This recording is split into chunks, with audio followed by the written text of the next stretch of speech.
এই পুরো বাড়িতে আমার মায়ের একটা চিহ্ন তো আর বাকি রাখলেন না আপনারা। এভাবে কেন বলতেছো বাবা? আপনারা যে সব প্ল্যান করে করতেছেন না, সেটা আমি খুব ভালো করেই বুঝতেছি। ইভান, তোমাকে কিছু না বলতে বলতেই তুমি হাতের বাইরে চলে গেছো। সামান্য একটা ভুলের জন্য এতটা বছর এরকম করা কোনো মানেই হয় না। ওনাকে বলে দিয়েন এটা কোনো সামান্য ভুল ছিল না, it was a murder. Evan, sorry. এখনই তো অ্যাক্সিডেন্ট হয়ে যেত, তারপর দোষটা হইতো আমার।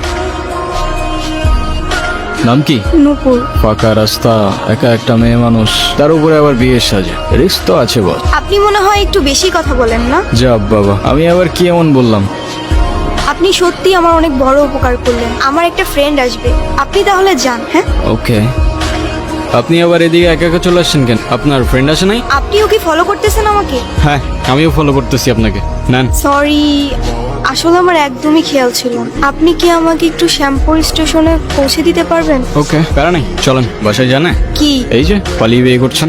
এত কিউরিসিটি থাকা ভালো না, বুঝেছেন? না, আজকাল তো 2 দিনে ভালোবাসা হয়, 3 দিনে পালানোর পর 4 দিনে ডিভোর্স হয়ে যায়। তা আপনার কত দিনের রিলেশনশিপ? অনেক দিন।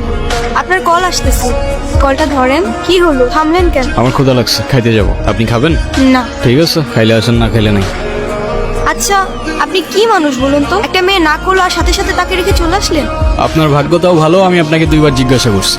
তা না হলে একবারের বেশি 2বার আমি কাউকে বলি না, বুঝলি? চলেন তাহলে আপনাকে পৌঁছে দেই। ঠিক আছে তাহলে, আই গেস আমাদের জার্নি এখানেই শেষ। আচ্ছা, আপনার বয়ফ্রেন্ড কই? আচ্ছা, আপনার ফোনটা একটু দেন তো। শিওর। কি হয়েছে, তুমি কল ধরতেছো না কেন? আমি স্টেশনে এসে দাঁড়ায় আছি। তুমি চলে আসছো, আসলে একটা প্রবলেম হয়ে গেছে, বুঝছো? প্রবলেম মানে কি হয়েছে? আসলে দেখো, বাসায় সব জানাইছে। আম্মু বলতেছে যে মেয়ের বাপ মায়ের পরিচয়টাই নাই, সেই মেয়ের আমি ঘরে তুলতে পারবো না। আমার আসলে কিছু করার নাই, আমি আমার ফ্যামিলির কথার বাইরে চাইতে পারবো না।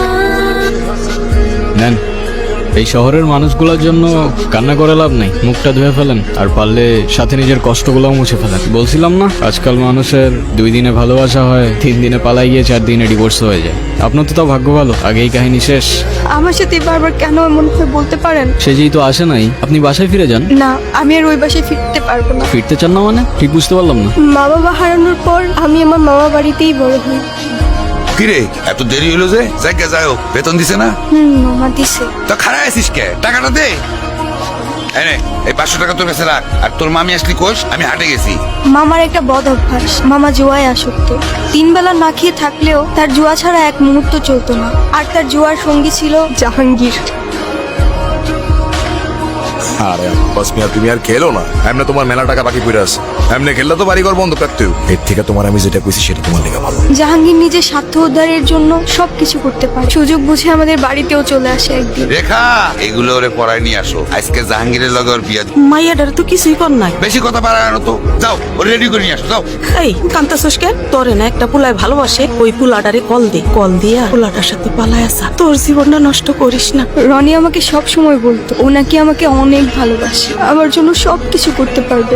আর যখন কাঁধে দায়িত্বটা পড়লো, সেই ভালোবাসা জানালা দিয়ে পালায় গেল, তাই তো? আমি তোমাকে ভালোবাসি, শুধু এই 3টা শব্দ বলে দিলেই তো আর ভালোবাসা হয়ে যায় না। সারা জীবন পাশে থেকে দায়িত্বটা কাঁধে নিয়ে তারপর ভালোবাসাটা প্রমাণ করতে হয়। আমি এখন কই যাব, কি করব, কোনো কিছুই না বুঝে উঠতে পারছি না। আপনি চাইলে আমার সাথে যেতে পারেন। কোথায়? ভব নদীর 13 পারে। এটা আবার কোথায়? সেটা আমিও জানি না, চলেন খুঁজে দেখি পাই কিনা।